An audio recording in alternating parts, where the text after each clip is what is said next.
All right, so the next speaker is Kris. He's the CEO and founder of Toge Productions. He's going to walk you through his journey to as an indie developer to take a game and take it from Flash game to Steam and now mobile platform, I guess. So, welcome, please. Yeah, thank you very much. So good afternoon, everybody. Thank you for being here. I'm going to talk about my game that's called Infectonator Survivors. But first, can I ask you how many of you are developers? Could you raise your hands? Okay. How many of you use Flash to make games? Okay. So I'll be sharing some of my experience and also data about, from the sales of my game. And these are the things that I'm going to talk about. Let's start with the introduction. I'm Kris Antoni, and I'm the CEO and co-founder of Toge Productions, an indie game company based in Indonesia. And my role in this game is that I'm the game designer, also the art director, and also the programmer. So how did it started? How I started making my game? So basically, we made a game called Infectonator back in 2009, and it's a very casual game.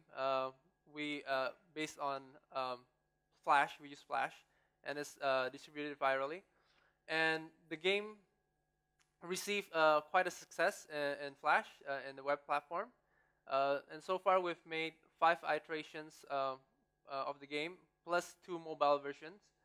And it also gained a lot of achievements. Infectonator was once the highest ranking game in Congregate. Also, we got awards from the Flash Gaming Summit, Armor Games, and other web game review portals. And the web version has been played over 100 million times globally. And the mobile version, totaling the iOS and Android downloads, is over 1 million downloads now. So it's we think it's a pretty good game for a very small team based in Indonesia, a country where the game industry is basically almost non-existent and just starting to grow. So from that concept, the game was basically the game is about a zombie apocalypse. In the previous Infectonator, we play as the one who caused the apocalypse. We spread a virus and we turn everybody to zombies. And from that universe, we wanted to make a different take of the world. And basically, we want to play as what if you play as the survivors of that zombie apocalypse. We also get a lot of feedback from our players saying that, hey, I want to play as the survivors as well. So we feel that it's a good idea to expand it further. So we start making early concepts on paper, and the earliest concept is that if we're playing as the survivors, then the game needs to be some sort of like a tactical shooter combined with strategy, probably, or simulation, and how the survivors would interact with each other and the environment, something like that. So we try to make a game design out of that initial concept. And to be honest, I have no idea what I'm doing. We just feel that it could be a good idea, but we're still like testing the water. So basically, what we do is we mix everything we like from other previous games or other games that we've played, and we define the goals to be: first, the game needs to be very fun and addictive, and then secondly, it needs to be highly replayable, that players can play it over and over again. And then the game needs to be deep and engaging so they don't get bored, challenging, and also memorable. So how do we make a game that can fulfill all those goals? I love playing games, especially indie games that are unique and different, like from all these very cool indie developers, such as from Clay, Subset Games that have made FTL, including Flambeer and stuff like that. So we play all these games and we try to find what's fun about these games and how can we use those mechanics or whatever it is that we find it's fun into our game. So when we make Infectonator, we find that the fun and addictive part of a game is that it needs to be very fast-paced, like a survival, and like in Don't Starve, for example, or Nuclear Throne, where it's like fast-paced and you need to survive. And then we want to make it highly replayable, so the game needs to be randomized. When every time you play it, it feels different and it feels new, so that you can play it over and over and again. And then deep and engaging, we feel that the most deep and engaging games usually are games from simulation that use simulation mechanics. So we try to add that as well in the game. And challenging, after playing a lot of games, we feel that hey, permanent death is actually very challenging, but it's also fun as well. So we try to add that in the game. And the memorable part is that when you add all of these elements, including permanent death, randomized gameplay, the players can have a very personal experience when they play the game. For example, when they start a new game, and then in the middle of the game, one of their characters died, and then they can tell their friends like, hey, when I play this, my character went to this place, and then suddenly a zombie come up, or the map is different than before, and they died. So it's a very personal experience, and it's memorable for them. So basically, we combine a lot of gameplay elements, including RTS, tower defense, squad-based games, and management, and all sort of like. So what's the game is like? This is a gameplay footage of Infectonator survivors. Basically, you play, you manage a group of survivors and fight zombies and try to survive. You can control them like in regular RTS game. You can select them, drag them, and then send them to search objects, position them like in a tower defense game. And the world map is always randomly generated. So every time they start a new game, they will never find a map that is similar than before. And so the experience is always new, and they can explore something different. And not only that, we also added an adventure element into it. So we combine like an Oregon Trail, where there's where the survivors have to travel from place to a different place, and then there will be random events that happen in the middle, and the players can choose which action to take. So this will give a deeper story and experience for the player. This is another gameplay mechanic, using different weapons. And then this is the world map. So not only the players play in like a small scenes, the game has a wider world, so that the player can feel like the game is huge, that they can explore and find new stuff. So in this world map, the player can travel from one building to a different building and find something different, something new. And when they die or they reach a game over screen, this world map will also be randomly generated. So how's the development? Well, we use Flash as our main development platform, because we've been Flash game developers since a lot of years, since like 2008. So we feel that Flash is we're already familiar with it, and because now they have like Starling framework where you can build a game using a single code, a single code base, and then export it into different platform. We feel that we can maximize our productivity, so we can build into PC, mobile, and also a web simultaneously. And the team is only 4 guys. Well, 3 guys and 1 girl actually. I'm the programmer, and then another 3 are artists. And at the beginning, we target the game to be released in 4 months, and actually we've been developing the game up until now for 1.5 years. And we adopt agile development, so where every time we can iterate, learn from our mistakes, or gain feedback from users, and then we can make a new feature or update the game. So we encounter a lot of challenges when we develop this game. The first one is, how do we find a control mechanic that is suitable for all platforms like PC, mobile, and the web? Because in mobile you cannot have mouse, you cannot have like right click, you can only have one finger. But in PC you can have multiple keyboard and you can have mouse. So we want to find a control mechanic that can be reused in all of these platforms so that we can reduce the development time.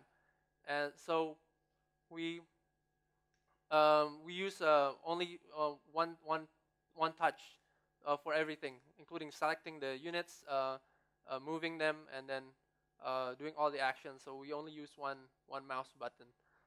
And then for the screen resolutions, because of all the different devices, we have to think about how we lay out the UI, how do we show this the game on the screens, and how to deliver performance on all like mobile and web stably, and how do we fund and support the development team in working on the game.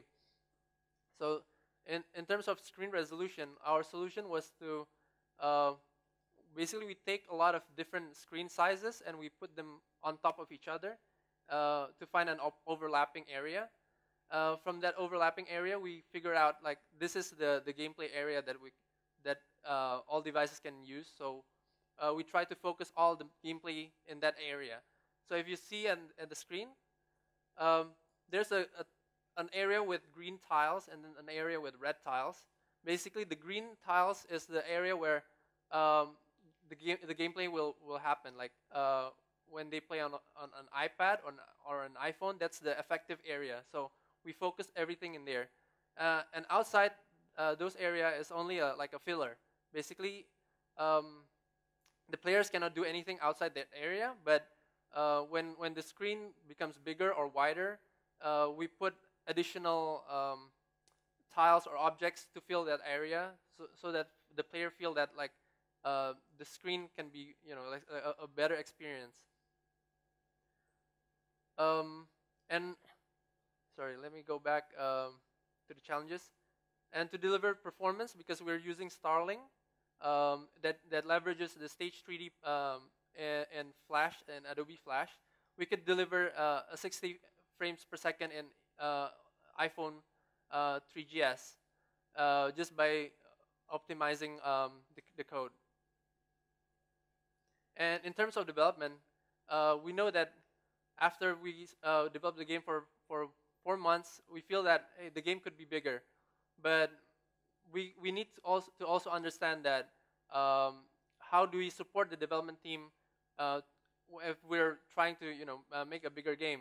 We don't want to have a scope creep that could cost a lot of money and then not make a real good game. So basically, we took the game and break it down to several milestones.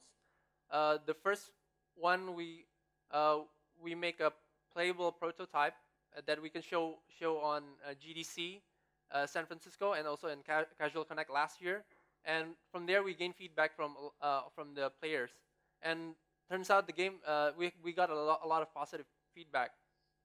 And also on that same month, we released the game on Game Jolt to a wider audience on the web, and we can gain a lot of feedback and traction from there, and we start building our fan base. And once we feel that it's a good concept and we got a lot of positive feedback, we expand the game further. And then we sell a flash version of the game during Christmas to Armor Games, and they give us a $10,000 sponsorship of that to make the game with a Christmas theme that we can release immediately. So from that milestone, we receive additional funding that we could use on the game's development, and then from that funding, we can continue developing the game and to target Steam and also mobile.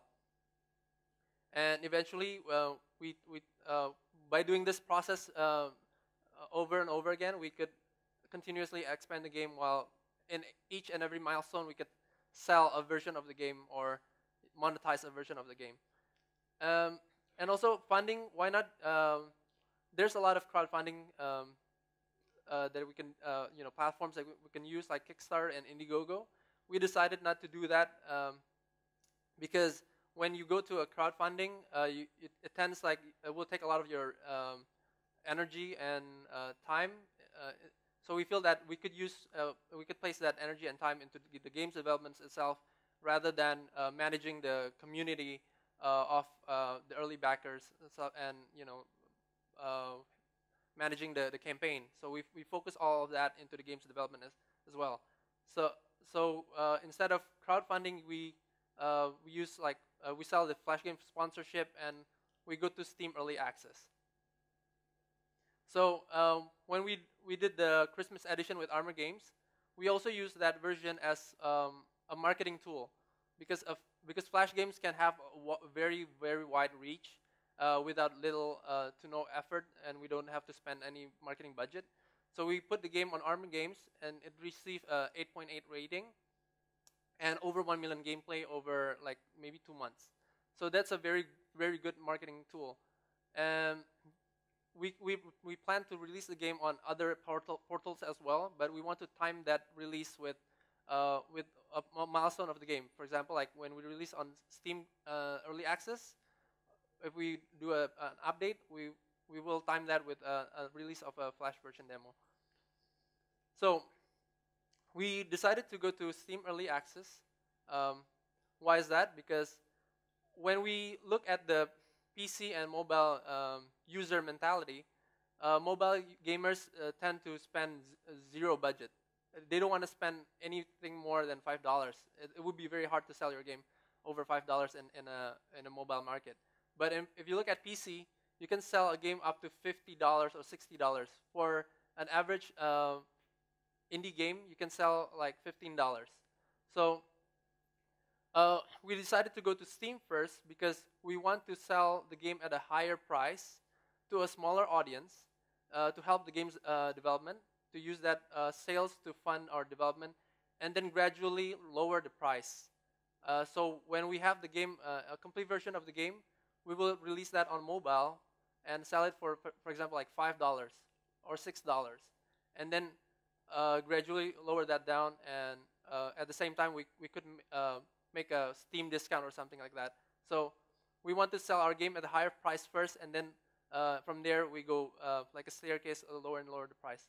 So we don't want to sell the game very cheaply, and then because when you sell the game cheaply, you cannot go up. But if you sell it higher, you can go down slowly. And then we go to Steam Early Access because we can let the players to join into the development process. They can give us feedback and also be a part of the process. And then we can have a freedom of to experiment with the game, because we don't really know like where to take this game. So basically, we're just experimenting as we go. So how do we do in the Steam Greenlight? After we release the Christmas version on Armor Games, we drive all the traffic from that game into our Steam Greenlight page. And in one day, we could get like 11,000 visitors into the page, and we get a lot of votes from there. So after the course of 5 days, we gain about 34,000 unique visitors and 12,000 yes votes. So that's a pretty good number, considering we don't spend any marketing budget or contacting all the game journalists. We just release a game and then just let it go. And the game got greenlit in just 5 days. So, and then the results so far, we released the game to Steam Early Access in 14 April 2014. So it's 14/04/14. It's considered a bad luck number in Chinese, but who cares? So we sell the game at $13 with 25% discount during launch a week, and we do almost no marketing. And then you can see below there, Steam gave us a number. The average first day release of a average Steam game, they will get about approximately 1 million views from the front page, and then from that 1 million views, you'll get like 0.35% click-through rate. to your actually store page. And then from that 0.34%, you'll get a smaller number of sales, depending on your trailer, your screenshot, and stuff like that. So our game managed to get 10 million views in the first day, and then a 0.75% click-through rate. Because when we release the game, we do a discount, and also we promote from the Flash version so that people can, we get extra marketing from there. And then the game received 45 positive reviews out of 50.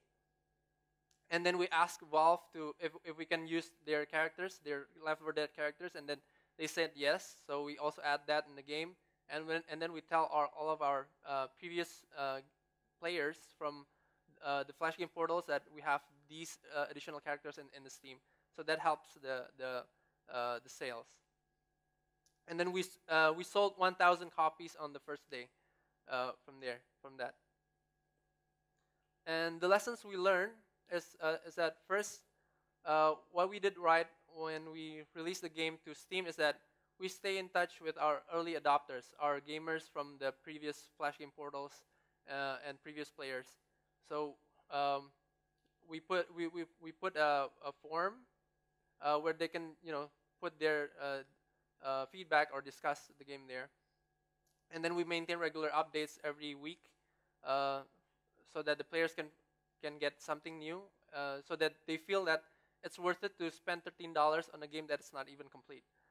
And then we cross-promote the game with the viral version, and then we have mobile in mind from the start of the game development. So we could figure out the control mechanics, we could figure out how to handle the resolution, and then we could test the technical limitations instead of working on the game and then finding all of those problems at the end. And then the last thing is we use agile development with deliverable milestones so that we could break the game into several parts and start selling even though the game is not finished. So the things that we need to improve is that first, we rely too much on our Facebook fan page. Across the year, after all these years, we've been building our fans and followers in Facebook, and we got almost 500,000 Facebook followers. And we thought that we could use all of these followers to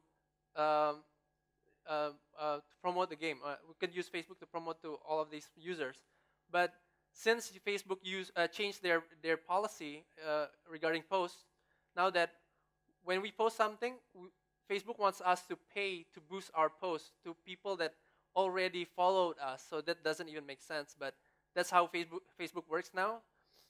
So every time we post something, 2 years ago we could reach 100,000 users, but now when we post something, we can only reach 10,000 users, and then we have to pay to boost that post. So Facebook is not a good marketing tool anymore because of that. And then what we need to improve is also that we need to avoid confusion between the paid version and then the free Flash version, because what happened is when we released the Flash version, we only put like Infectonator survivors on the title. We never mention demo or something like that. So the players, when they want to buy the game on Steam, they Google Infectonator survivors, and turns out like, hey, the game is free on this Flash game portal. So they feel that, why should I buy the game if it's free? But what they don't know is that the Steam version is very different than the free version, because we already have a lot of additional features. But we didn't mention that clearly in the Flash version. So we need to mention like the game is a demo or something like that. And then when we release the game, we use an older trailer that's not very attractive. So we need when you release a game on Steam, you need to put a very attractive trailer because it will affect your sales. So in conclusion, Steam is not the final destination, but it's a good process to start. You can release a game on Steam and then release a game on mobile later, and then benefit from the premium price. And then you can build your fan base from using Flash, and then keep in touch with them, and then leverage using Flash game portals to promote your game with zero budget. And then be agile, but have a target for your game, a milestone that you can release or sell a game at that stage. So I think that's all for me. Yeah. Yeah. Anyone has questions? Yep.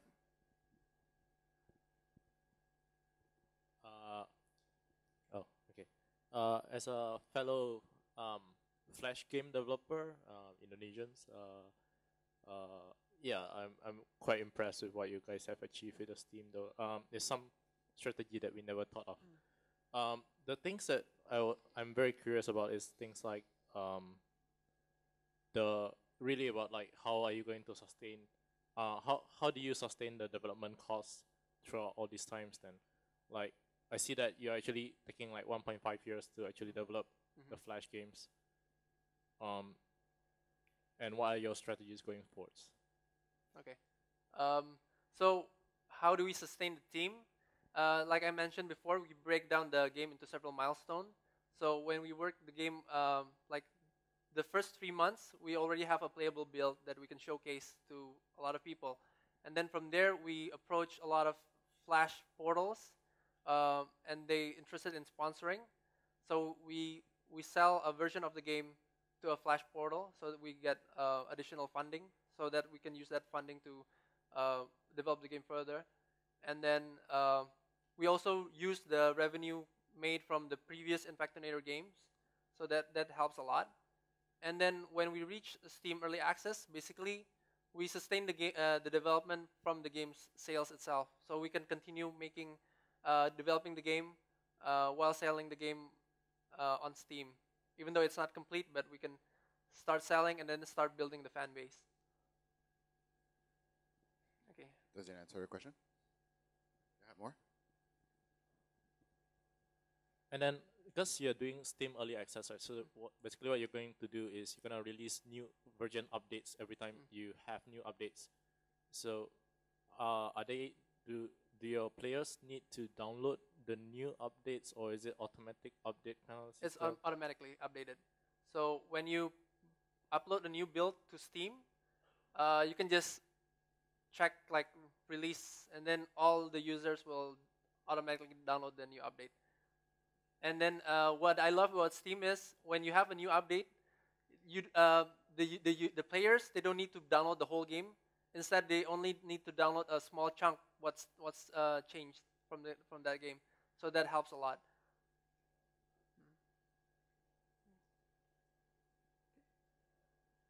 Any other questions? Other questions? No? Okay, thank you then.